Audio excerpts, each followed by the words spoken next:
$50 millones. Esa es la cifra que los chapitos pusieron sobre la cabeza de mis 4 hijos. 50 millones. O los matan uno por uno, grabando cada ejecución para mandármela por WhatsApp.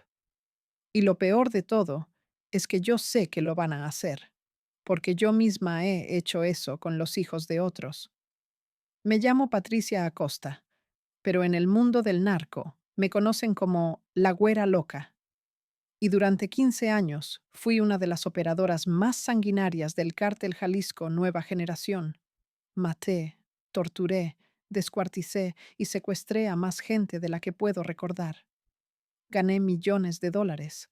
Compré mansiones, carros blindados, joyas que costaban más que una casa. Tuve a políticos, militares y hasta estrellas de televisión comiendo de mi mano. Y ahora estoy aquí, escondida en un cuarto de hotel de mala muerte en la frontera, esperando que me encuentren para matarme, mientras mis bebés están encintados en algún sótano de Culiacán con una pistola apuntándoles a la cabeza. Esto es lo que pasa cuando juegas con el diablo. Esto es lo que pasa cuando crees que el dinero sucio te va a comprar la felicidad. Y lo peor de todo es que yo lo sabía desde el principio, pero seguí adelante de todas formas. Nací en un rancho de mierda cerca de Guadalajara. Mi papá era campesino. Mi mamá vendía tamales en la carretera.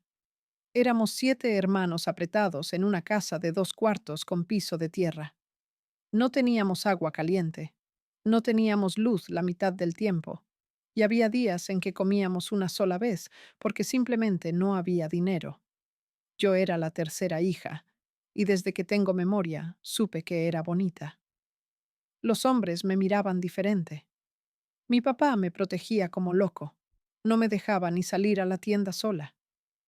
Decía que las muchachas bonitas en ranchos pobres solo tenían dos destinos: casarse con un borracho que las golpearía toda la vida o terminar en un table dance de Tijuana. Yo le juré que yo iba a ser diferente. Creía que mi destino estaba en la educación o en el trabajo administrativo, aspirando a superar las carencias económicas con honorabilidad. Qué inmensa ingenuidad la mía. Apenas en la adolescencia temprana ya me veía obligada a comerciar con mi compañía, y 2 años más tarde ya había tenido que neutralizar definitivamente a mi primer adversario. El origen de todo fue un individuo complicado llamado Rodrigo. Era mayor que yo. Conducía un vehículo todoterreno oscuro y discreto, portando siempre grandes sumas de efectivo y una herramienta de alto calibre oculta bajo el asiento. Apareció en la propiedad buscando a mi pariente Miguel, quien tenía una deuda pendiente por un lote de mercancía sintética extraviado durante una intervención oficial. Ante la situación, Miguel optó por ocultarse temerosamente, lo que llevó a Rodrigo a indagar sobre el resto de nosotros. Arribó a mi domicilio una tarde de verano, encontrándome solitaria realizando labores domésticas en el exterior. Cuestionó sobre el paradero de Miguel, con una expresión que me provocó un profundo temor, pero simultáneamente despertó en mí una atracción intensa y desconocida. Portaba arte en la piel del cuello, una marca antigua sobre el ojo y una mirada que parecía infinita y abismal. Le dije que no sabía nada, pero él se quedó ahí parado, mirándome de arriba a abajo como si fuera un pedazo de carne en el mercado. «Estás bien buena para vivir en esta posilga», me dijo. «¿Cuántos años tienes?» Le mentí y le dije que 18. Se rió. «No mames, tienes cara de escuincla, pero eso me gusta». Se sacó un fajo de billetes del pantalón y contó 5,000 pesos adelante de mí. «Esto es tuyo si me dices dónde está tu primo». Yo me quedé viendo ese dinero como hipnotizada. 5,000 pesos era más de lo que mi papá ganaba en 3 meses. Podía comprarle zapatos nuevos a mis hermanos, pagar la luz, llenar el refrigerador. Pero yo sabía que si le decía dónde estaba Miguel, lo iban a matar. Y Miguel era mi primo, éramos familia. Rodrigo vio mi duda y se acercó más. «O me lo dices, o me llevo a tu hermanita la chiquita. Tiene como 8 años, ¿no? Seguro algún cliente mío paga bien por una niña virgen». Se me heló la sangre. En ese momento supe que este cabrón no estaba jugando, que era capaz de cualquier cosa. Le dije que Miguel estaba escondido en la casa de mi tía en Tonalá. Era mentira, pero necesitaba que se fuera. Rodrigo me dio los 5,000 pesos y antes de irse me agarró la cara con una mano. Tú y yo nos vamos a ver otra vez, güerita. Tienes algo que me gusta, algo salvaje. Se fue en su camioneta levantando polvo y yo me quedé ahí temblando con los billetes en la mano. Esa noche no pude dormir. Seguía viendo sus ojos, sintiendo su mano en mi cara. Y lo peor es que una parte de mí quería volver a verlo. 2 semanas después, Rodrigo regresó. Esta vez no preguntó por Miguel. Llegó directamente por mí. Era un sábado por la tarde. Yo estaba ayudándole a mi mamá a hacer tortillas cuando escuché la camioneta afuera. Mi corazón empezó a latir como loco. Salí antes de que tocara la puerta porque no quería que mi papá lo viera. Súbete, me dijo. Te voy a enseñar algo. Yo sabía que no debía. Sabía que si me subía a esa camioneta, mi vida cambiaría para siempre. Pero lo hice de todas formas, porque estaba harta de ser pobre. Estaba harta de ver a mi mamá matándose trabajando por centavos. Estaba harta de usar ropa de segunda mano y de no poder comprarme ni un pinche labial. Quería probar aunque fuera un pedacito de esa vida que él tenía. Manejamos como 1 hora hasta llegar a una casa en las afueras de Guadalajara. Era enorme, con rejas eléctricas, cámaras de seguridad y 2 tipos armados en la entrada. Adentro había muebles de lujo, una tele gigante, una alberca, y en la mesa de la sala había fajos y fajos de dólares apilados, como si fueran revistas. Rodrigo me sirvió un whisky y se sentó a mi lado. ¿Sabes quién soy yo?, me preguntó. Le dije que no. Trabajo para gente muy pesada, gente que mueve toneladas de coca y cristal cada semana. Y necesitamos muchachas inteligentes, bonitas y con huevos para hacer ciertos trabajos. Me explicó que necesitaban señuelos, muchachas que sedujera a rivales, a policías, a políticos, que les sacaran información, que los llevaran a lugares específicos donde los estaban esperando. Es fácil, dijo. Tú solo te arreglas bonita, te haces la interesada, y nosotros hacemos el resto. Te pago $1,000 por trabajo, a veces más si es alguien importante. $1,000. En ese tiempo, $1,000 eran como 20,000 pesos. Podía hacer un trabajo al mes y ganar más que mi papá en todo el año. Pero yo sabía lo que significaba. Sabía que estaba vendiendo gente a la muerte. Rodrigo vio mi cara y se rió. No te hagas la santa, güerita. Aquí todos somos pecadores. La única diferencia es que unos comen y otros se mueren de hambre. ¿Tú de qué lado quieres estar? Me tomé el whisky de un trago y le dije que sí. En ese momento vendí mi alma. Y lo curioso es que no sentí nada, ni culpa, ni miedo, ni arrepentimiento. Solo sentí alivio. Alivio de saber que ya nunca más iba a ser pobre. Mi primer trabajo fue 2 semanas después. El objetivo era un comandante de la policía municipal que estaba extorsionando a los distribuidores de mi jefe. Tenía como 40 años, casado, 3 hijos, y una reputación de ser un cabrón corrupto pero inteligente. Rodrigo me dio instrucciones claras. Lo iba a encontrar, casualmente, en un bar, donde él iba todos los viernes después del trabajo. Tenía que seducirlo, hacerme la ingenua, dejar que me invitara a unas copas, conseguir su número. Después empezar a mandarle fotos provocativas, hacerlo creer que estaba loca por él. Y cuando ya estuviera bien caliente, invitarlo a un motel específico en la carretera a Zapopan. Ahí lo estarían esperando. Me arreglé como nunca en mi vida. Rodrigo me dio dinero para comprarme ropa cara, tacones, maquillaje. Me enseñó a caminar diferente, a hablar diferente, a reírme de cierta forma que volvía locos a los hombres. Eres un arma, me dijo mientras me veía frente al espejo. y las armas no sienten, solo disparan. Llegué al bar a las 9 de la noche. El comandante estaba ahí con otros dos policías, tomando cerveza y hablando fuerte. Me senté en la barra, pedí un cóctel y esperé. No tardó ni 10 minutos en acercarse. ¿Estás sola, preciosa? Me dijo con una sonrisa babosa. Le dije que sí, que había venido a olvidar a mi exnovio que me había engañado. Se comió el cuento completo. Me invitó a su mesa. Me presentó con sus compañeros.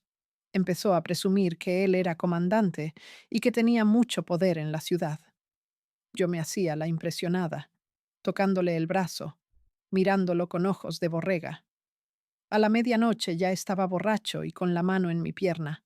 Le di mi número antes de irme y le dije que me había gustado mucho conocerlo. Esa misma noche me mandó mensaje. Durante los siguientes días lo tuve pegado al teléfono. Le mandaba fotos en ropa interior.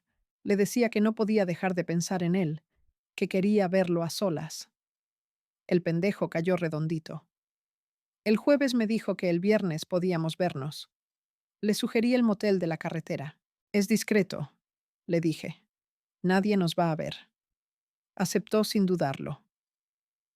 El viernes a las 7 de la tarde llegué al motel. Rodrigo y otros dos tipos ya estaban en el cuarto de al lado. Me dieron un radio pequeño para que les avisara cuando el comandante entrara. A las 8 llegó en su patrulla personal, sin uniforme, con una botella de tequila en la mano y una sonrisa de idiota. Entramos al cuarto. Apenas cerró la puerta cuando le dije que necesitaba ir al baño un segundo. Ahí activé el radio. Ya está adentro. En menos de 30 segundos, la puerta se abrió de un patadón. Entraron tres tipos encapuchados con pistolas. El comandante ni siquiera pudo gritar. Le metieron un trapo en la boca, lo encintaron y se lo llevaron en una camioneta que estaba esperando atrás. Todo duró menos de 2 minutos. Yo me quedé ahí parada, viendo la botella de tequila tirada en el piso, y lo único que pensé fue, qué fácil fue. Rodrigo me pagó los $1000 esa misma noche. Lo hiciste perfecto, me dijo. Tienes talento para esto. Y tenía razón. Descubrí que era buenísima para mentir, para actuar, para manipular. Era como un juego. Y cada vez que ganaba dinero, me sentía más poderosa. Hice 5 trabajos más ese año, todos iguales. Seducir, enamorar, entregar. Algunos de esos hombres eran narcos rivales. Otros eran policías o políticos. No me importaba. Para mí solo eran objetivos. Piezas en un tablero. Cosas. Y mientras tanto yo iba acumulando dinero. Le compré una casa nueva a mi mamá. Le pagué una operación a mi hermana. Me compré ropa cara, joyas, un carro. Mi familia no preguntaba de dónde salía el dinero. Creo que no querían saber. O tal vez sí sabían y simplemente decidieron hacerse de la vista gorda. Porque así funciona en México. Todos sabemos quién es narco y quién no. Pero mientras el dinero llegue, nadie dice nada. Pero todo cambió una noche de diciembre. Rodrigo me llamó y me dijo que tenía un trabajo especial. Este es grande, güerita. Si lo haces bien, te pago $10,000. 10,000. Nunca me habían ofrecido tanto. El objetivo era un empresario de Monterrey que le debía $5 millones a mi jefe por un cargamento de coca que supuestamente se lo habían robado. Mi jefe no le creía. Pensaba que el tipo se había quedado con la droga y la estaba vendiendo por su cuenta. Querían secuestrarlo, torturarlo hasta que confesara dónde estaba la mercancía y después matarlo. Mi trabajo era el mismo de siempre: seducirlo y llevarlo a un lugar específico. Pero esta vez había una diferencia. El tipo tenía guardaespaldas. Muchos. Y era inteligente. No iba a caer fácil. Rodrigo me consiguió una identidad falsa. Me hice pasar por una empresaria de Guadalajara que estaba buscando invertir en bienes raíces. Conseguí una cita con él en su oficina en Monterrey. Llegué vestida elegante, con portafolio, hablando de negocios. Él tenía como 50 años, pelo canoso, traje caro y esa actitud de hombre que cree que ya lo sabe todo. Le presenté un proyecto falso de desarrollo inmobiliario. Le gustó. Me invitó a cenar para discutir los detalles. Durante la cena me insinué sutilmente. Le toqué la mano. Lo miré a los ojos más tiempo del necesario. Me reí de sus chistes malos. Funciona. 2 días después, me invitó a su casa de campo en las afueras de la ciudad. Para que veas el tipo de propiedades que manejo, me dijo. Pero yo sabía lo que realmente quería. Le avisé a Rodrigo. El plan era sencillo. Yo iba a llegar primero. El empresario llegaría después con 1 o 2 guardaespaldas, y el equipo de Rodrigo los emboscaría en el camino antes de llegar a la casa. Pero algo salió mal. El empresario cambió de planes a último minuto y llegó con 4 guardaespaldas armados. Rodrigo y sus hombres no pudieron hacer nada sin llamar la atención. Me llamó por teléfono furioso. Tienes que retenerlo ahí hasta que oscurezca. Vamos a entrar por la fuerza. Yo empecé a sudar frío. Esto ya no era un juego. Esto era real. Estaba atrapada en una casa con 5 hombres armados, y afuera había un grupo de sicarios esperando para matar a todos. Pasé las siguientes 3 horas fingiendo que todo estaba bien, tomando vino, hablando de negocios, sonriendo mientras por dentro me moría de pánico. El empresario empezó a insinuarse más. Me tocaba la espalda, se acercaba demasiado. Uno de los guardaespaldas no me quitaba los ojos de encima. Sentía que sabía que algo andaba mal. A las 7 de la tarde empezó a oscurecer. El empresario me propuso quedarnos a cenar ahí. Dijo que iba a mandar a un guardaespaldas a comprar comida. Perfecto. Eso significaba que quedarían solo 3. Le mandé un mensaje rápido a Rodrigo con el pretexto de ir al baño. Uno se fue. Quedan 3. Muévanse ya. A las 8 sonó el timbre. El empresario le dijo a uno de los guardaespaldas que fuera a ver quién era. Escuché la puerta abrirse y después 3 disparos secos. El empresario se paró de un salto y los otros 2 guardaespaldas sacaron sus armas. Yo me tiré al piso. Entraron como 10 tipos encapuchados disparando. Fue una masacre. Los guardaespaldas no tuvieron oportunidad. En menos de un minuto estaban todos muertos en el piso. El empresario intentó correr, pero lo agarraron. Empezó a gritar que él tenía dinero, que podía pagar lo que fuera. Rodrigo entró al final, se quitó el pasamontañas y me miró. ¿Estás bien, güerita? Yo solo pude asentir. Tenía sangre salpicada en la cara, en la ropa. El olor a pólvora y a muerte era insoportable. Se llevaron al empresario en una camioneta. A mí me mandaron en otra.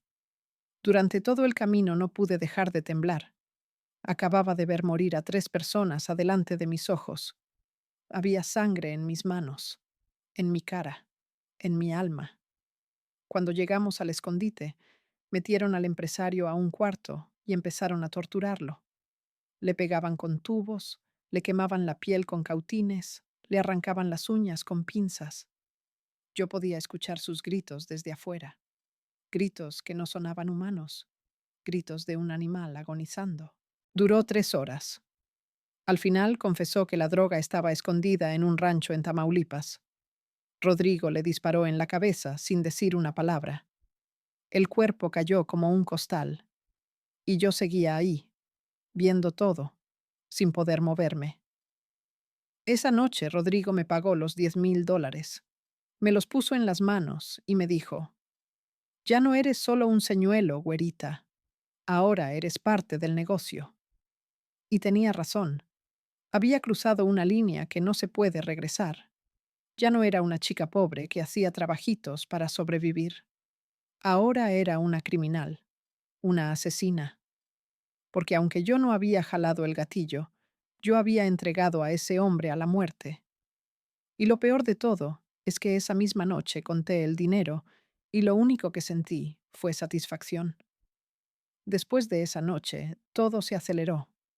Rodrigo me presentó con su jefe, un tipo al que solo conocían como el Toscano. Era un hombre de unos 50 años, calvo, con panza de cerveza y una mirada que te atravesaba el alma.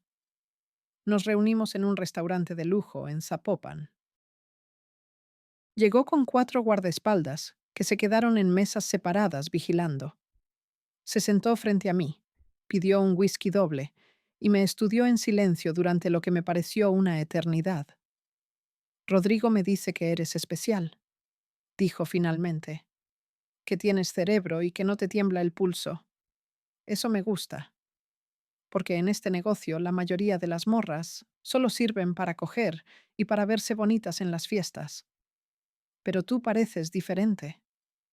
Le sostuve la mirada y le dije que era diferente, que yo no le tenía miedo a nada y que estaba dispuesta a hacer lo que fuera necesario para ganar dinero. Se rió. Órale, eso quería escuchar, porque tengo un trabajo perfecto para ti. El toscano me explicó que el cártel Jalisco Nueva Generación estaba expandiéndose agresivamente por todo el país. Estaban peleando plaza contra plaza con los Zetas, el cártel del Golfo, el cártel de Sinaloa. Necesitaban gente de confianza en posiciones clave y necesitaban mujeres que pudieran moverse sin levantar sospechas. Los hombres llaman la atención, me dijo, pero una mujer bonita puede entrar a cualquier lado. Puede hablar con políticos, con militares, con empresarios. Puede conseguir información que vale millones. Me ofreció un puesto como coordinadora de operaciones especiales. Mi trabajo sería reclutar más muchachas, entrenarlas y coordinar secuestros, extorsiones y asesinatos selectivos. El pago era de $50,000 al mes más bonos por cada operación exitosa. $50,000. En ese momento yo tenía 19 años y me estaban ofreciendo más dinero del que mi familia había visto en 3 generaciones. Acepté sin pensarlo. Al día siguiente, me mudé a una casa de seguridad en Tlajomulco. Era una residencia enorme con alberca, gimnasio, sala de cine y un sótano que usaban para interrogatorios. Vivía ahí con otras 5 muchachas que trabajaban para el cártel. Todas éramos jóvenes, bonitas y completamente desechables. Nos daban ropa cara, joyas, carros de lujo y acceso a fiestas donde conocíamos a los hombres más poderosos de Jalisco, políticos que iban a pedir su moche, comandantes de policía que vendían información, empresarios que lavaban dinero. Todos creían que éramos simples escorts de alta categoría. No sabían que cada conversación que teníamos con ellos era reportada directamente a El Toscano. No sabían que éramos ojos y oídos del CJNG en todos lados. Mi primer reclutamiento fue una chava que conocí en un antro de Puerto Vallarta. Se llamaba Daniela, tenía 20 años, trabajaba de mesera y vivía con su mamá enferma y 2 hermanos pequeños. Le ofrecí trabajo como asistente personal de un empresario importante. Le dije que solo tenía que acompañarlo a cenas, eventos sociales, verse bonita y hacer compañía. 20,000 pesos al mes, más propinas. Aceptó emocionada. Lo que no le dije es que ese empresario era un operador del cártel que la iba a usar exactamente como me habían usado a mí. La entregué sabiendo perfectamente lo que le esperaba. Y no sentí nada, porque yo ya estaba tan metida en esa vida que había perdido completamente la capacidad de empatizar con otras personas. Para mí, ya todos eran herramientas, objetos que podía usar y desechar. Recluté a 15 muchachas en 6 meses. Algunas duraron semanas antes de colapsar emocionalmente y las tuvieron que desaparecer. Otras se adaptaron y empezaron a disfrutar el poder y el dinero tanto como yo.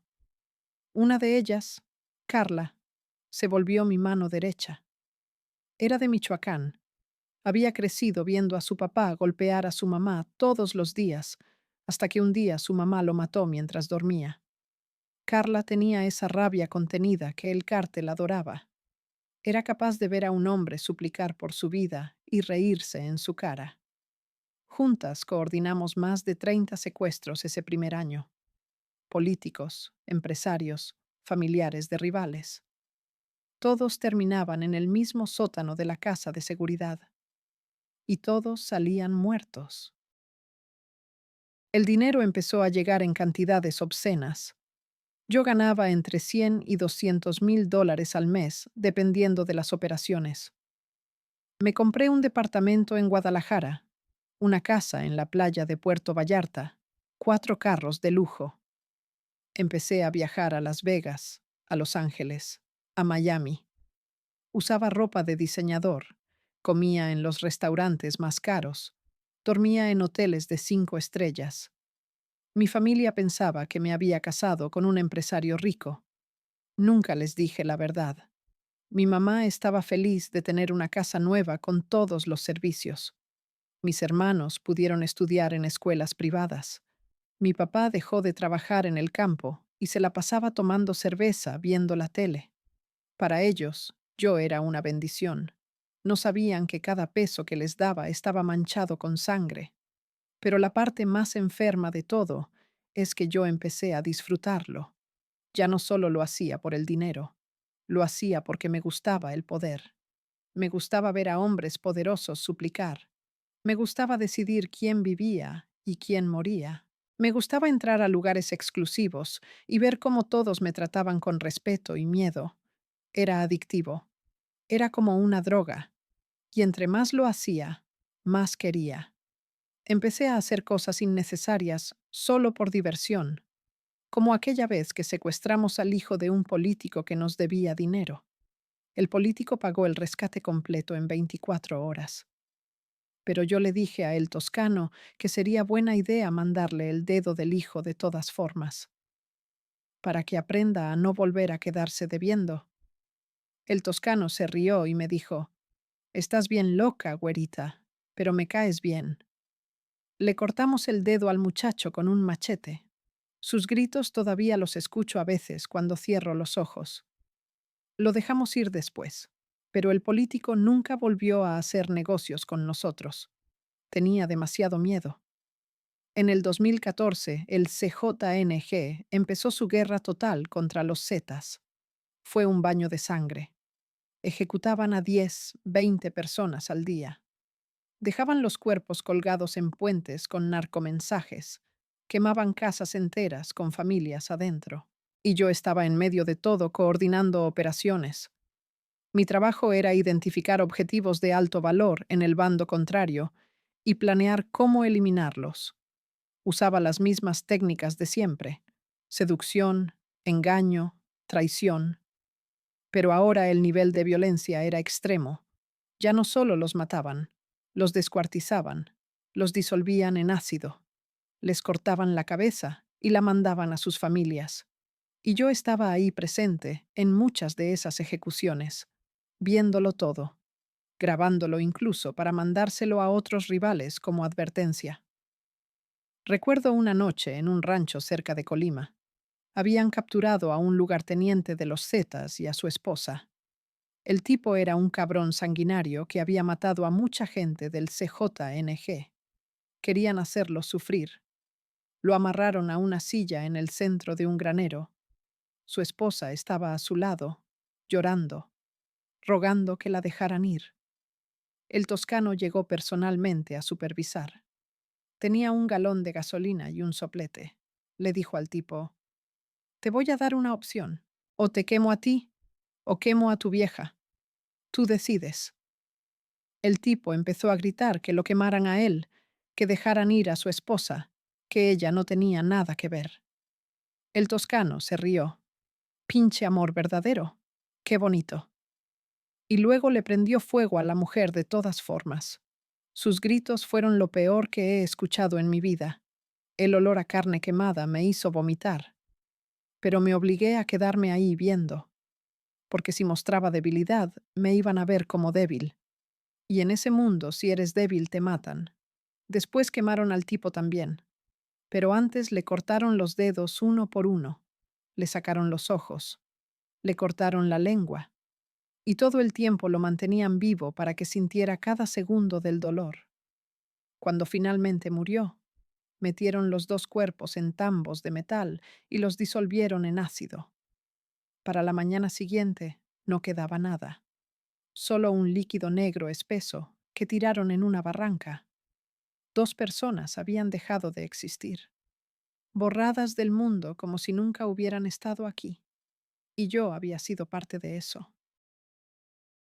Había coordinado su captura, había estado presente en su muerte, y cuando regresé a mi departamento esa noche, me bañé, me tomé un whisky y me dormí sin problema, porque ya estaba completamente desensibilizada. Ya no era humana, era un monstruo. Pero en ese mundo de monstruos, yo empecé a destacar. El toscano me promovió a jefa de plaza en Guadalajara. Ahora no solo coordinaba secuestros, también supervisaba distribución de drogas, cobro de piso, lavado de dinero. Tenía bajo mi mando a más de 50 sicarios, hombres brutales que habían matado a cientos de personas, y todos me obedecían sin cuestionar, porque sabían que yo tenía el respaldo directo de El Mencho, el líder máximo del CJNG. Conocí a El Mencho solo 2 veces. La primera fue en una fiesta privada en un rancho de Nayarit. Había narcos de todo el país, políticos, militares, cantantes famosos, todos celebrando el cumpleaños del hijo de El Mencho. Yo estaba ahí con Carla y otras muchachas. El Mencho se me acercó y me dijo: «Tú eres la güera loca. He escuchado mucho de ti. Dicen que eres la más cabrona de todas mis operadoras». Le dije que hacía mi trabajo lo mejor que podía. Se rió. «No seas modesta. Sé que has matado a más cabrones que la mitad de mis sicarios. Eso me gusta. Necesito gente con huevos como tú». Esa noche me sentí en la cima del mundo. El hombre más poderoso y peligroso de México me había reconocido personalmente. Bailé, tomé champán de 20,000 pesos la botella, me tomé fotos con cantantes que había visto en la tele toda mi vida. Y después me fui a mi cuarto de hotel con un sicario que me gustaba y cogimos toda la noche como animales. Porque eso éramos, animales. Bestias que habían perdido toda humanidad en busca de poder y placer. Y yo era la reina de esas bestias. Pero todo ese poder vino con un precio que yo no había calculado. Empecé a tener enemigos. Muchos. Otros jefes de plaza que estaban celosos de mi ascenso. Sicarios que no aceptaban recibir órdenes de una mujer. Rivales de otros cárteles que pusieron precio a mi cabeza. 3 veces intentaron matarme. La primera fue un tiroteo afuera de un restaurante. Mis guardaespaldas me cubrieron y mataron a los atacantes. La segunda fue una bomba en mi carro. Por suerte, ese día lo estaba manejando uno de mis choferes. Voló en pedazos. La tercera fue un francotirador que me disparó cuando salía de un hotel. La bala me rozó el cuello. 2 centímetros a la izquierda y estaría muerta. Después de eso, el toscano me puso escolta permanente. 6 sicarios armados conmigo las 24 horas. Ya no podía ir a ningún lado sin sentir que en cualquier momento me iban a matar. Y la paranoia empezó a comerme viva. Ya no confiaba en nadie, ni en mis guardaespaldas, ni en las muchachas que trabajaban para mí, ni en mi propia familia, porque en ese mundo todos te pueden traicionar por el precio correcto.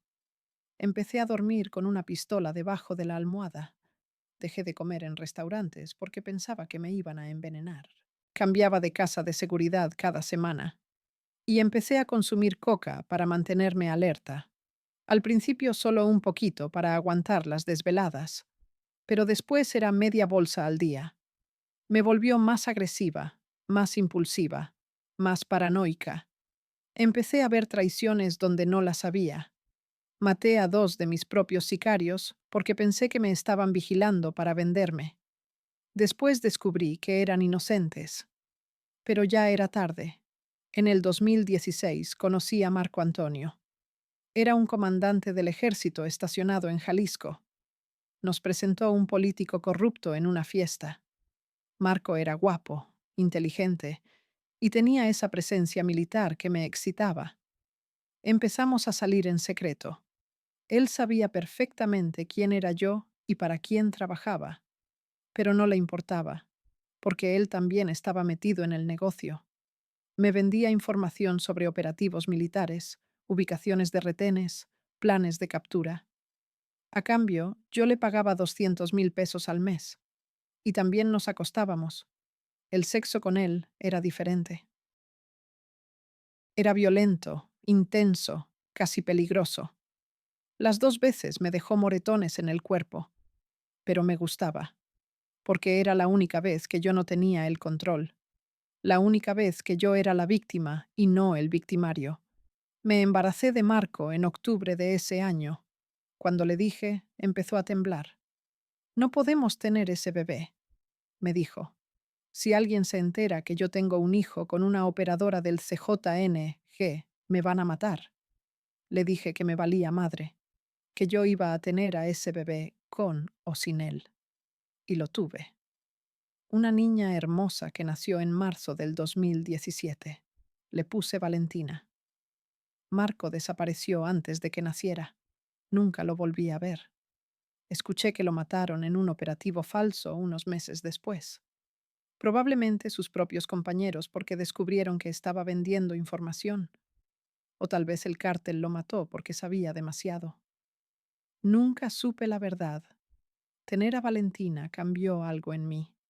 Por primera vez en años sentí algo real. Amor, miedo, culpa. Cuando la cargaba y veía su carita dormida me ponía a llorar.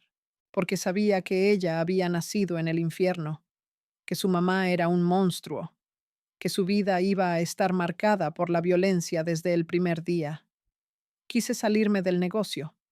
Le dije a el toscano que quería retirarme, que quería irme lejos con mi hija y empezar una vida normal.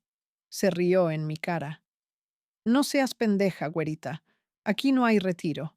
La única forma de salir de esto es muerta. Y tenía razón. Yo sabía demasiado. Había estado en demasiadas operaciones.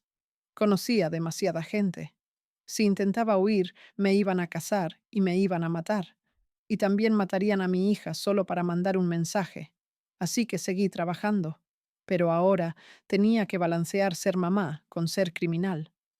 Contraté a 3 nanas que cuidaban a Valentina las 24 horas. Yo la veía solo unas horas al día cuando podía. El resto del tiempo estaba en la calle coordinando operaciones. Y la ironía es que mientras yo secuestraba hijos de otras personas para pedir rescate, yo le cantaba canciones de cuna a mi propia hija. Mientras yo torturaba gente en sótanos, yo le daba biberón a Valentina. La disonancia cognitiva era insoportable. Empecé a tomar pastillas para dormir. Aumenté el consumo de coca. Bebía whisky desde las 10 de la mañana. Me estaba destruyendo, pero no podía parar. En el 2018 quedé embarazada otra vez, esta vez de uno de mis sicarios, un tipo al que solo conocían como el Flaco. Era un asesino frío y eficiente que había matado a más de 50 personas. Nos acostábamos ocasionalmente cuando yo necesitaba desahogarme. Nunca usamos protección. Me valía madre. Cuando le dije que estaba embarazada, me preguntó si lo iba a abortar. Le dije que no. Pues órale, me dijo sin ninguna emoción. Y eso fue todo. Nunca hablamos del tema otra vez. Tuve a mi segundo hijo en enero del 2019, un niño al que le puse Emiliano. El flaco lo vio una vez cuando tenía 2 días de nacido. Dijo que estaba bonito, y nunca volvió a preguntar por él. 6 meses después lo mataron en un enfrentamiento con el cártel de Sinaloa en Colima. Ni siquiera fui a su funeral. Ya estaba acostumbrada a la muerte. Era parte de mi vida cotidiana. Para el 2020 yo tenía 3 hijos: Valentina, Emiliano y Sofía, que había nacido en septiembre después de una noche de fiesta, donde me acosté con un tipo del que ni siquiera recuerdo el nombre. 3 bebés inocentes, nacidos de una madre que era un demonio. Y yo sabía que los estaba condenando, que algún día ellos iban a descubrir quién era su mamá realmente, que iban a tener que vivir con la vergüenza y el trauma de ser hijos de la güera loca. Pero no podía parar. porque ya estaba demasiado hundida. Ya había hecho demasiadas cosas horribles. Ya no había vuelta atrás. Y entonces llegó el 2021 y todo empezó a desmoronarse. La guerra entre el CJNG y el cártel de Sinaloa se intensificó de una forma brutal. Dejaron de ser solo ejecuciones selectivas. Ahora quemaban pueblos enteros, masacraban familias completas, colgaban cuerpos descuartizados en puentes como advertencias. Y el gobierno finalmente decidió que ya era demasiado. Empezaron operativos masivos. Detuvieron a decenas de operadores clave, y mi nombre apareció en una lista de los más buscados. Ofrecían 5 millones de pesos por información que llevara a mi captura. Mi foto estaba en todos los periódicos. En las noticias me llamaban la sicaria del CJNG y la reina del terror de Guadalajara. Decían que yo era responsable de más de 200 asesinatos, y probablemente tenían razón. Tal vez eran más. Ya había perdido la cuenta. Tuve que esconderme. Dejé a mis 3 hijos con mi mamá y les dije que me tenía que ir de viaje por trabajo. Valentina tenía 4 años y me preguntó cuándo iba a regresar. Le dije que pronto. Era mentira. Yo sabía que probablemente nunca la volvería a ver. Me fui a una casa de seguridad en Nayarit con Carla y otros 5 sicarios.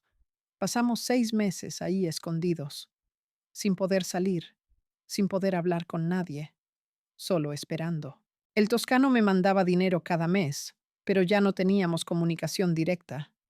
Todo era a través de mensajeros, y yo sentía que me estaban abandonando, que me iban a usar como chivo expiatorio si las cosas se ponían peor.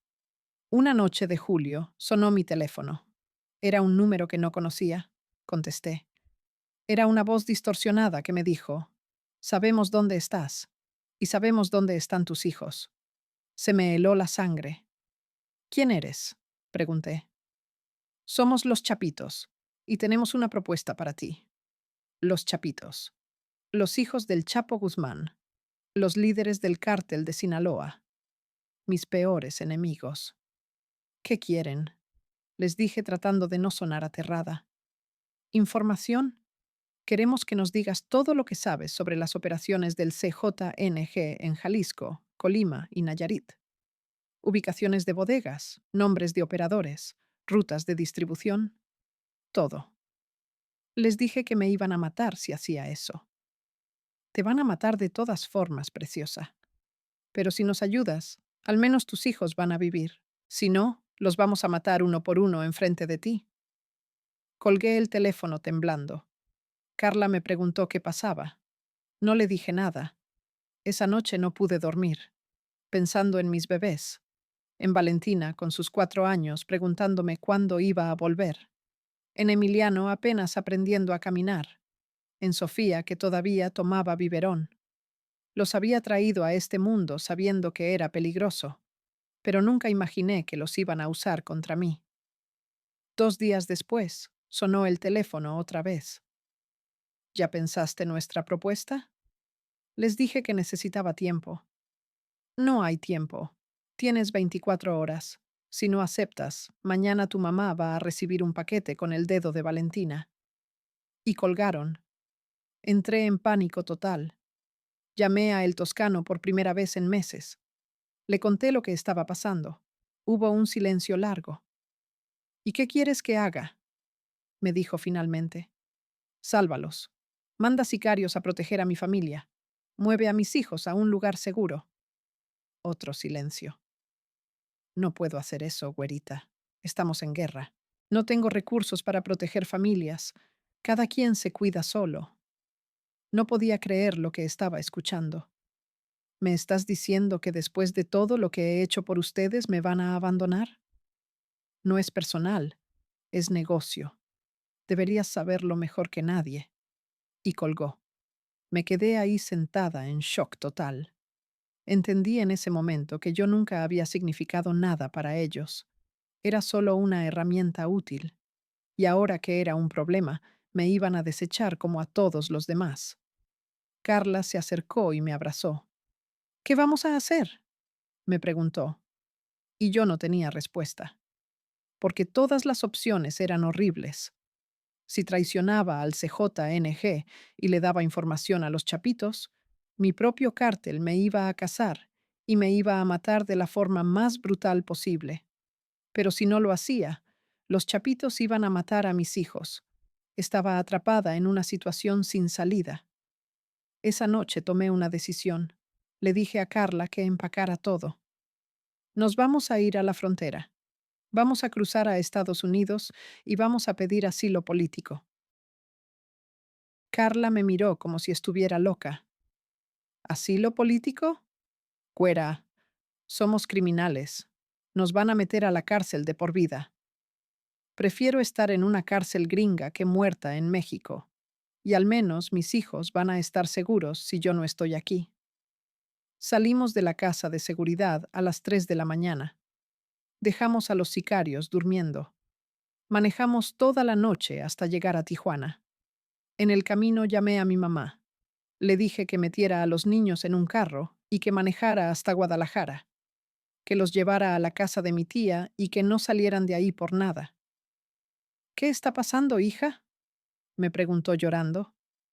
No puedo explicarte, mamá. Solo hazlo. Y diles a mis bebés que los amo. Fue la última vez que hablé con ella. Llegamos a Tijuana al amanecer. Teníamos algo de dinero en efectivo y documentos falsos. El plan era cruzar esa misma noche por un túnel que conocíamos. Pero nunca llegamos al túnel, porque cuando bajamos del carro en el estacionamiento de un hotel, nos estaban esperando 5 camionetas negras, 20 tipos armados. Y en medio de todos ellos estaba un hombre al que yo conocía muy bien. Se llamaba El Ruso. Era uno de los lugartenientes principales de los Chapitos. Nos apuntaron con rifles de asalto. «Hola, güera loca», me dijo el ruso con una sonrisa. «Pensaste que te ibas a escapar así de fácil, ¿verdad?» Nos subieron a una de las camionetas. Nos amarraron las manos. Nos taparon los ojos con vendas. Manejamos durante lo que me pareció horas. Cuando finalmente se detuvieron y nos bajaron, podía escuchar el sonido del mar. Estábamos en algún lugar de la costa. Nos metieron a un edificio que olía a humedad y a sal. Nos quitaron las vendas. Estábamos en un almacén abandonado. Había cientos de cajas apiladas, equipo oxidado y manchas de sangre en el piso de concreto. Carla estaba llorando a mi lado. Yo trataba de mantener la compostura, pero por dentro estaba aterrada. El ruso se acercó y me puso una laptop enfrente. Aquí está el trato. Vas a escribir todo lo que sabes sobre el CJNG, todo. Y si la información es buena, los dejamos vivir. Si nos mientes, las matamos y después matamos a tus hijos. Abrió la laptop y empezó un documento en blanco. Empieza a escribir. Y yo empecé a escribir. Durante 6 horas escribí todo. Nombres, ubicaciones, rutas, contactos, estructuras de mando, métodos de operación. Toda la información que había acumulado en 7 años, trabajando para el cártel más violento de México. Traicioné a todos. A El Toscano, a El Mencho, a todos los sicarios que habían trabajado conmigo, a todas las muchachas que había reclutado. Los vendí a todos para salvar mi vida y la vida de mis hijos. Cuando terminé, el ruso leyó todo. Hizo algunas llamadas para verificar información. 3 horas después, regresó. Está bien, la información es buena. Sentí un alivio enorme. Pensé que nos iban a dejar ir, pero entonces sacó su pistola y le disparó a Carla en la cabeza, así sin más. El cuerpo cayó a mi lado, su sangre me salpicó la cara. Yo empecé a gritar. «Dijiste que nos ibas a dejar vivir». El ruso se rió. «Dije que las dejábamos vivir si la información era buena. No dije a las 2. Ella ya no nos servía, pero tú sí». Me agarró del pelo y me obligó a mirarlo. «Ahora trabajas para nosotros, y si intentas escaparte otra vez, tus hijos mueren. ¿Entendiste?» Pasé los siguientes 6 meses trabajando para el cártel de Sinaloa, haciendo exactamente lo mismo que había hecho para el CJNG: secuestros, extorsiones, asesinatos, pero ahora contra mi antiguo cártel. Usaban la información que yo les había dado para golpear operaciones del CJNG en todo el país. Cada vez que veía en las noticias que habían ejecutado a alguien del CJNG, yo sabía que era por mi culpa. Había dado las ubicaciones, había dado los nombres. Era responsable de decenas de muertes de gente que alguna vez fue mi compañera. Y el CJNG obviamente se dio cuenta de que alguien los había traicionado. Pusieron precio a mi cabeza: 20 millones de pesos. Muerta, preferiblemente. Empezaron a cazar a todos los que habían estado cerca de mí. Mataron a 3 de las muchachas que había reclutado. Mataron a 2 de mis ex sicarios. Y fueron tras mi familia. Una noche de febrero del 2022 entraron a la casa de mi mamá.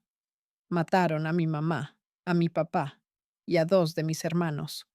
Buscaban a mis hijos, pero gracias a Dios ya no estaban ahí. Mi tía los había movido a otro lugar. Cuando me enteré, me quise morir. Había perdido a mi familia, todo por el dinero y el poder que alguna vez creí que valían la pena. Los chapitos me prometieron que mis hijos estaban seguros, que los tenían en un lugar protegido, que cuando terminara mi trabajo para ellos, me los iban a devolver y me iban a ayudar a salir del país. Les creí porque no tenía otra opción. Seguí trabajando, seguí matando, seguí traicionando a gente, pero cada día me odiaba más a mí misma. Empecé a tener pesadillas horribles. Veía las caras de todas las personas que había matado. Escuchaba sus gritos. Sentía sus manos tocándome en la oscuridad. Me despertaba llorando, sudando, gritando. Aumenté el consumo de drogas, coca, pastillas, heroína, lo que fuera para no sentir, para no pensar, para no recordar. Y entonces, hace 3 meses, pasó lo que yo más temía. Recibí un video por WhatsApp. Era de mis 4 hijos. Sí, 4. Porque resulta que yo había tenido un cuarto hijo en el 2021 que había dejado con mi mamá y que yo pensaba que había muerto en el ataque a la casa. Pero no, los chapitos lo tenían. Tenían a mis 4 bebés. Valentina ahora tenía 7 años, Emiliano 5, Sofía 4 y el pequeño Diego 2. Estaban los 4 sentados en el piso de un cuarto sucio, encintados, con los ojos vendados, llorando. Y una voz en el video decía: «Pensaste que te íbamos a dejar ir así de fácil, puta traidora. Estos niños son nuestro seguro. Vas a seguir trabajando para nosotros el resto de tu vida. Y si intentas algo, los matamos». Me derrumbé completamente. Todo había sido mentira. Nunca me iban a dejar ir. Nunca iban a proteger a mis hijos. Solo me habían usado. Y ahora tenían lo único que me importaba en este mundo. Intenté negociar. Les ofrecí todo el dinero que tenía. Les ofrecí más información.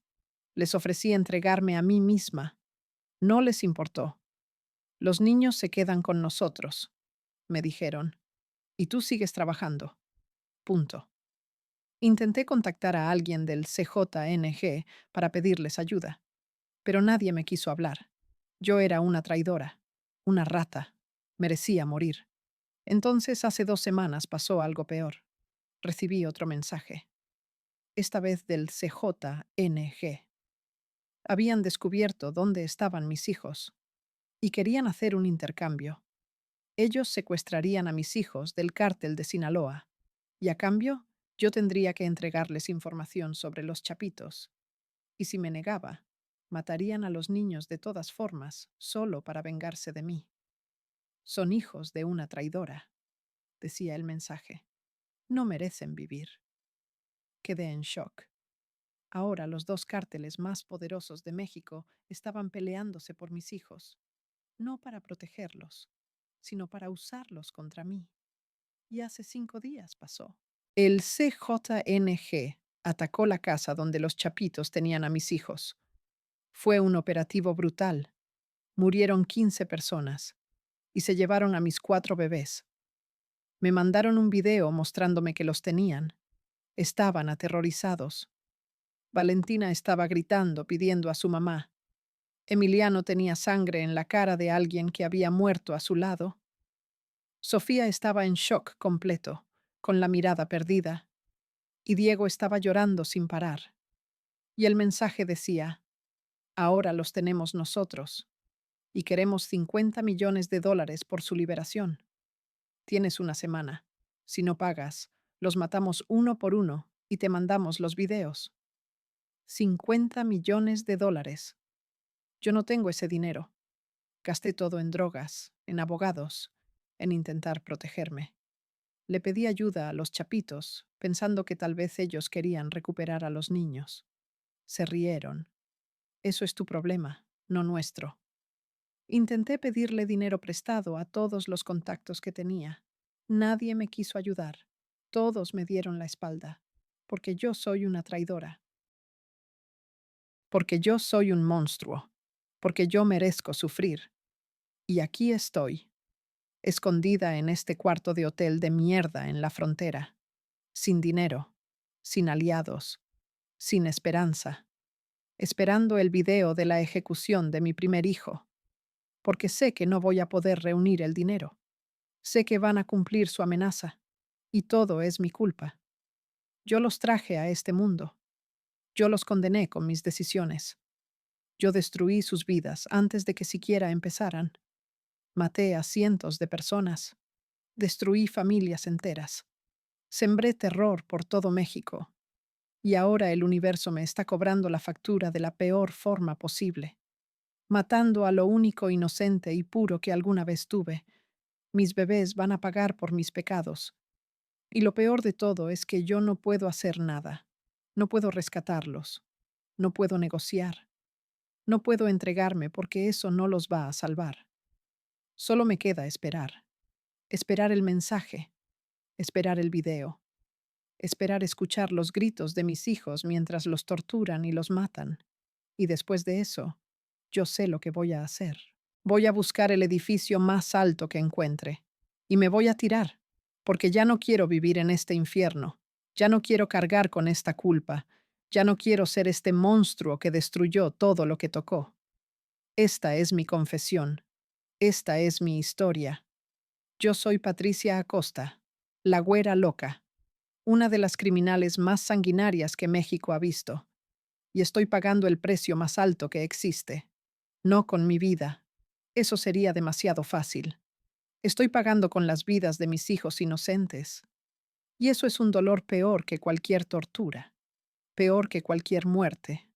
Es un dolor que me va a acompañar cada segundo, hasta que finalmente tenga el valor de terminar con todo. Si estás viendo esto y estás pensando en entrar al mundo del narco porque crees que el dinero fácil vale la pena, déjame decirte algo. No vale la pena. Nada vale la pena. El dinero se acaba. El poder se acaba. Y lo único que te queda es sangre en las manos y vacío en el alma. Yo lo tuve todo y lo perdí todo. Y ahora no me queda nada más que esperar la muerte, la mía y la de mis bebés. Esa es la verdad del narco. No son corridos bonitos, ni camionetas lujosas, ni mujeres hermosas. Es sangre, traición y dolor infinito. Y cuando finalmente te das cuenta, ya es demasiado tarde para salir. Llevo 4 días sin dormir. Las pastillas ya no funcionan. La coca ya no funciona. Nada funciona. Solo me quedo despierta mirando el techo de este cuarto asqueroso, esperando que suene el teléfono, esperando el mensaje que me va a destrozar para siempre. Ayer intenté rezar por primera vez en 15 años. Me arrodillé en el piso y traté de recordar las oraciones que mi mamá me enseñó cuando era niña. Pero no pude. Las palabras no salían. Porque yo sé que Dios me abandonó hace mucho tiempo. O tal vez yo lo abandoné a Él. Ya ni siquiera sé. Sigo recibiendo mensajes del CJNG, fotos de mis hijos, videos cortos donde puedo verlos atados en ese sótano horrible. Valentina ya no llora. Solo se queda ahí sentada con la mirada vacía, como si su mente ya se hubiera desconectado de la realidad para protegerse del horror. Emiliano tiene fiebre. Puedo verlo temblando en los videos. Sofía se hizo del baño encima y nadie la limpia. Y Diego ya ni siquiera abre los ojos. Solo está ahí acostado como un muñeco roto. Cada foto es una puñalada en el corazón. Cada video es un pedazo más de mi alma que se desintegra. Ayer intenté algo desesperado. Contacté a un periodista gringo que sé que tiene conexiones con el DEA. Le ofrecí entregarme y confesar todo a cambio de que rescataran a mis hijos. Me dijo que lo iba a intentar, que iba a hacer llamadas. Pero pasaron 24 horas y no he sabido nada. Probablemente ni siquiera lo intentó. Porque ¿para qué arriesgar un operativo internacional por 4 niños mexicanos, hijos de una criminal? Para el mundo, ellos no importan. Son daño colateral, estadísticas, números en un reporte. Hace 2 días traté de conseguir un arma para ir yo misma a rescatarlos. Le pedí ayuda a un coyote que conocía de antes. Me consiguió una pistola vieja y oxidada, pero cuando la tuve en mis manos me di cuenta de lo estúpido que era el plan. Yo sola contra docenas de sicarios armados hasta los dientes. No iba a llegar ni a la puerta. Solo iba a morir y dejar a mis hijos solos de todas formas. Así que tiré la pistola al basurero y volví a este cuarto a seguir esperando. Esta mañana recibí un mensaje diferente. No era del CJNG, era de alguien que decía ser un ex sicario que había trabajado conmigo hace años. Me decía que él sabía dónde estaban mis hijos, que él podía ayudarme a rescatarlos, pero que necesitaba $100,000 para comprar armas y contratar gente. Le contesté que no tenía ese dinero. Me dijo que entonces no había nada que pudiera hacer. Lo siento, güera, pero así es este negocio. Y desapareció. Probablemente ni siquiera era real. Probablemente solo era alguien tratando de sacarme dinero que no tengo. Ayer en la noche tuve una alucinación. O tal vez era real. Ya ni siquiera puedo distinguir. Vi a Carla parada en la esquina del cuarto, con el agujero de bala en la cabeza, mirándome. Esto es tu culpa, me dijo. Tú me trajiste a este infierno. Tú me mataste. Yo le empecé a gritar que lo sentía, que no había querido que le pasara eso, que todo había salido mal. Pero ella solo se quedó ahí parada mirándome con esos ojos muertos, y después desapareció. Y yo me quedé ahí en el piso llorando hasta que me desmayé del cansancio. He pensado en entregarme al gobierno mexicano, confesar todo, dar nombres, ubicaciones, todo lo que sé, a cambio de protección para mis hijos. Pero sé que no va a funcionar, porque el gobierno mexicano está infiltrado por los cárteles. En cuanto me entregue, algún policía o militar corrupto va a avisarles dónde estoy. Y me van a matar antes de que pueda declarar nada.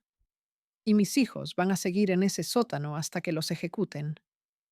Anoche soñé con mis hijos, pero no como están ahora. Soñé con ellos de bebés. Valentina recién nacida, tan pequeñita que cabía en mis 2 manos. Emiliano dando sus primeros pasos y cayéndose y riéndose. Sofía aprendiendo a decir mamá.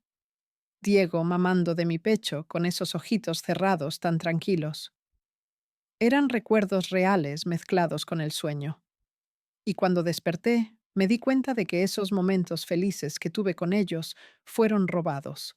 Fueron pagados con sangre. Cada juguete que les compré, cada ropa cara, cada comida. Todo estaba manchado con la sangre de las víctimas que yo había entregado a la muerte. Y lo peor es que ahora entiendo exactamente cómo se sintieron todas esas madres a las que yo les quité sus hijos. Todas esas familias que destruí.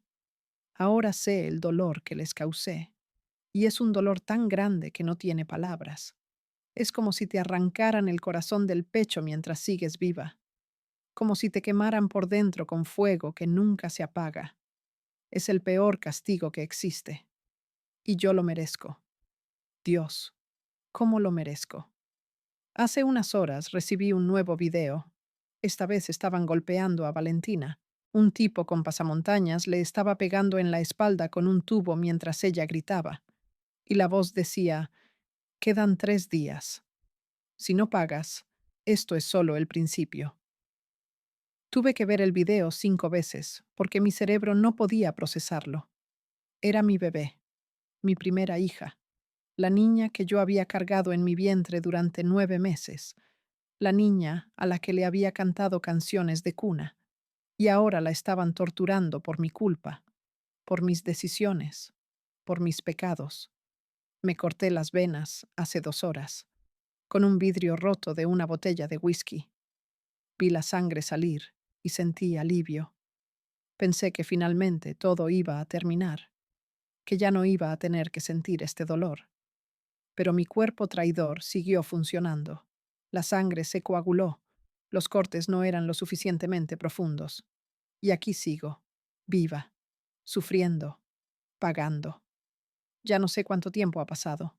Los días se mezclan con las noches. El hambre ya no existe. La sed casi tampoco. Solo existe el dolor, y la culpa, y la espera. Espera de ese mensaje final. Ese video que me va a romper para siempre. Porque sé que va a llegar. Sé que no voy a poder reunir el dinero. Sé que van a cumplir su amenaza. Y cuando llegue ese momento, cuando vea el video de la ejecución de mi primer hijo, voy a hacer lo que debí haber hecho hace años. Voy a ir al edificio más alto que encuentre. Voy a subirme al techo. Y me voy a aventar sin dudarlo. Porque ya no hay nada que valga la pena en este mundo. Ya no hay redención posible. Ya no hay forma de reparar el daño que causé. Solo queda aceptar el castigo y terminar con esto. Esta es mi vida. Esta es mi historia. Yo fui la güera loca, la sicaria más temida de Guadalajara, la mujer que mató a cientos, la traidora que vendió a su propio cártel. Y ahora soy solo una madre destrozada esperando ver morir a sus hijos por WhatsApp. Esa es la justicia perfecta. Esa es la venganza del universo. Y yo la acepto, porque me la merezco completamente. Si hay alguien joven viendo esto, alguien que está pensando en entrar a este mundo porque le ofrecen dinero fácil, por favor, escúchame. No lo hagas. Ese dinero está maldito. Ese poder es una ilusión. Todo lo que el narco te da, te lo quita multiplicado por 1000. Te roba tu humanidad, te roba tu alma, te roba todo lo que amas. Y al final te deja vacío, solo, destruido, esperando una muerte que no llega lo suficientemente rápido. Yo lo tuve todo: mansiones, carros, joyas, poder, respeto, miedo de los demás. Y ahora no tengo nada.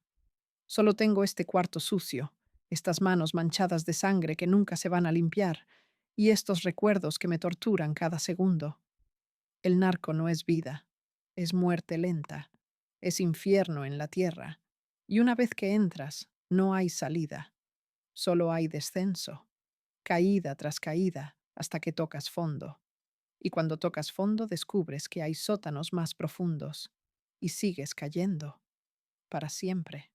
Yo maté a mi primer hombre a los 16 años, y desde ese día empecé a morir yo también, poco a poco, pedazo a pedazo, hasta que dejé de ser humana y me convertí en esto, en este cascarón vacío lleno de culpa y dolor.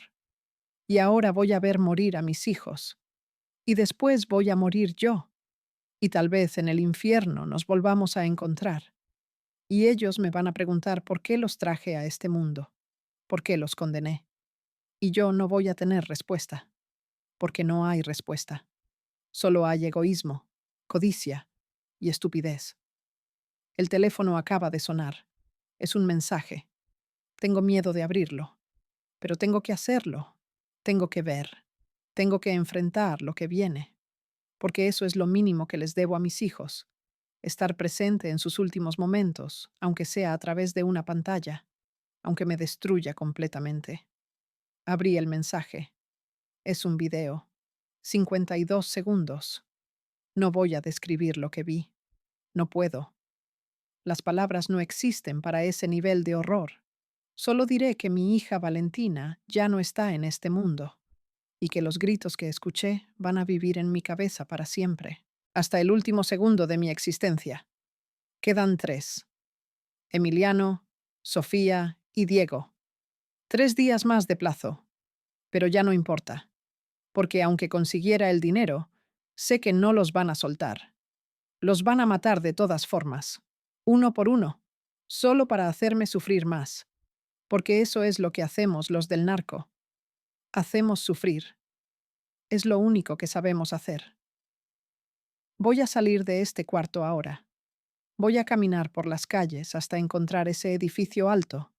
Y voy a terminar con esto. Antes de que me manden el siguiente video. Antes de ver morir a otro de mis bebés. No puedo más. No quiero más. Ya no hay razón para seguir respirando. Esta es mi última confesión. Patricia Acosta, la güera loca, murió hace mucho tiempo. Lo que queda es solo un fantasma. Un recordatorio de todo lo que puede salir mal cuando vendes tu alma por dinero. Ojalá mi historia sirva de algo. Ojalá alguien la vea y decida no cometer los mismos errores. Ojalá mi sufrimiento tenga, aunque sea un propósito pequeño, pero probablemente no. Probablemente habrá más güeras locas, más patricias, más muchachas pobres que creerán que el narco es la salida, y terminarán exactamente como yo, destruidas, vacías, muertas por dentro mucho antes de que sus cuerpos dejen de funcionar.